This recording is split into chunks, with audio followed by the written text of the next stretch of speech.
What's up, everybody? The DCU Clayface movie was made official back in December, but in a recent post, James Gunn told me everything I needed to know about this movie. Before we get into that, though, make sure to subscribe so that you're getting the best nerdy news in 2025. But enough from me, let's get into Mike Flanagan's Clayface movie.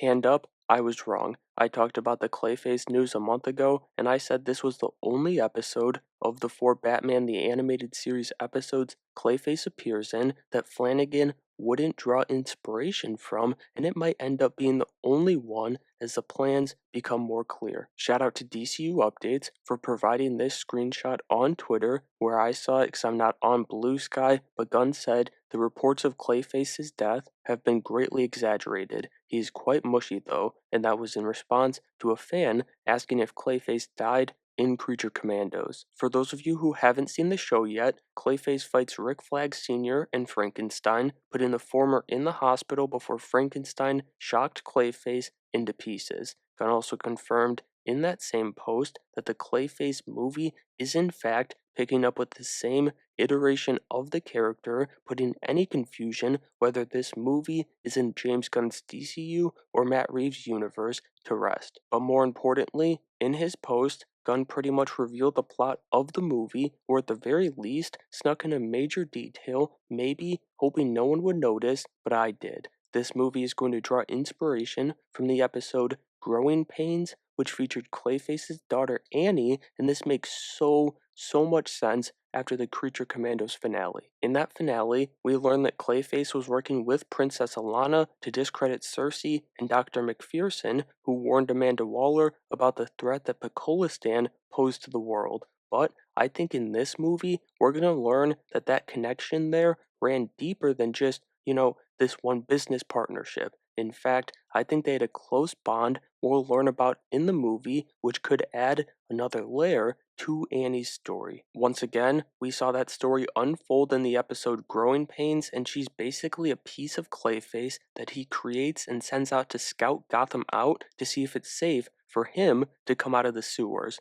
But before I go any further, I do want to mention that in the comics, there's another character who's inspired by Annie and first appeared in 2014, Catherine, but she's tied to Basil Carlos Clayface, so that's why I've been saying Annie every time, because also Mike Flanagan likes Batman the Animated Series, and in that show, Matt Hagen's story is mixed with Basil Carlos' story, but I still do think this is going to be Matt Hagen and Annie in this movie. But the big question this development poses, and we're truly diving into speculation territory now, I feel good about everything I've said so far, but this, I might be getting a little crazy, and the crazy part of my brain might be talking now, as I can't help but wonder if we're going to see a Robin in this movie, which I see passed for Tim Drake and Damian Wayne. You just have to cook with the script, as it's an odd first appearance. If a Robin does appear, and it's Tim Drake's Robin, it makes things easier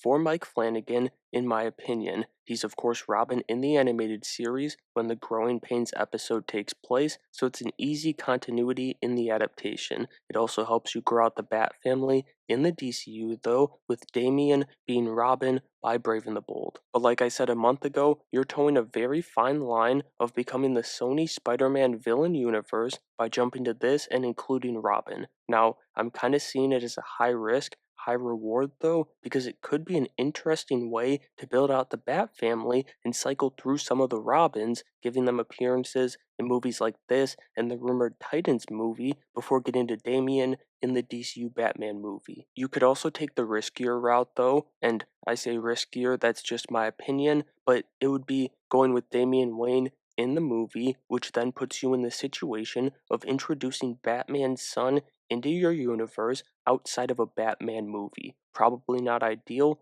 but maybe Mike Flanagan is up to the task, and it would also support the notion, just a notion, not a rumor, no circumstantial evidence or anything, but the notion of James Gunn potentially directing this movie, considering how highly he spoke of Damien at the first DCU press event. But at the end of the day, the appearance myself and everyone else will be waiting for, asking about, speculating about, all of the above until this movie comes out is Batman himself. If any Robin appears in the movie, he won't be far behind, but if the Wayne household is in fact involved in this movie, like I believe, I wouldn't be surprised if it's actually Robin and Alfred who were the ones that had the dominant portions of screen time. I just don't think you need Batman until Clayface needs to be taken down, but maybe there's an avenue for, I don't know, Clayface to impersonate Bruce in order to draw his daughter, Annie, and her new boyfriend, whether it be Tim,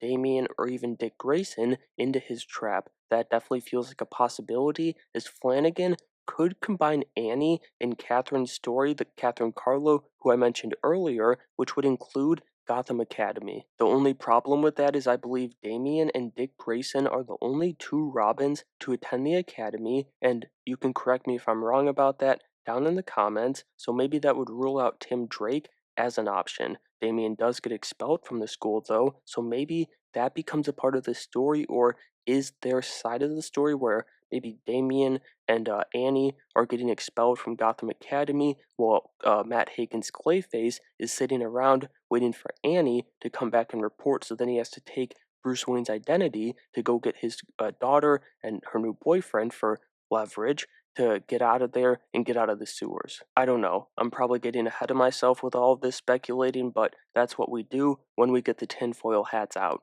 Regardless of whether the Cape Crusader and his sidekick appear, though, I have no doubt in my mind that we'll see some version of the Clayface daughter storyline in this movie, and honestly, I'm starting to really like the idea, and I think that hype is just going to keep on building as more information about the movie is revealed. And so that'll do it for today's video. I don't think I jumped to any crazy conclusions here, at least not any that were too crazy. I just saw that post by Gunn, and I'd already been thinking about this after Creature Commandos, so it kind of felt like a message. But let me know if you want to see something like this from the Clayface movie down in the comments below, and make sure you have a great day.